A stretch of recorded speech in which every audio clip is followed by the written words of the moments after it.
6D 班嘅陳千欣，我係第一屆嘅 LBD 學生。我記得我喺3年班嘅時候玩過呢個嘅 Hana， 喺隻手度畫呢啲嘅公仔，好有趣。我最難忘就係整嗰個 fusion 菜式，因為我可以用唔同國家嘅嘢食文化混合喺一個嘢食入面，真係好好玩㗎。我最深刻就係3年級嘅活動，就係文武雙全啦。呢個我學到唔同嘅嘢，例如宗教嘅古蹟啦，呢啲唔同嘅嘢，我就最開心就係可以體驗到啲嘅文化啦，同埋可以做嗰啲整花紋喺隻手上面嗰類似嘅嘢。上年5年級嘅小老闆大作戰，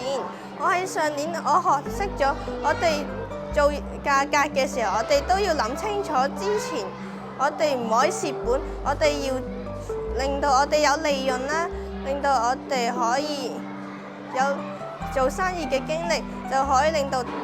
我哋有類似人生嘅經驗。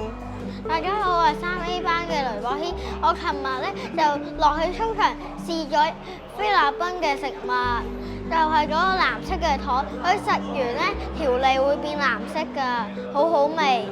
我仲試咗佢嘅蛋糕朱古力嘅，佢都係好，我好中意佢哋啲食物。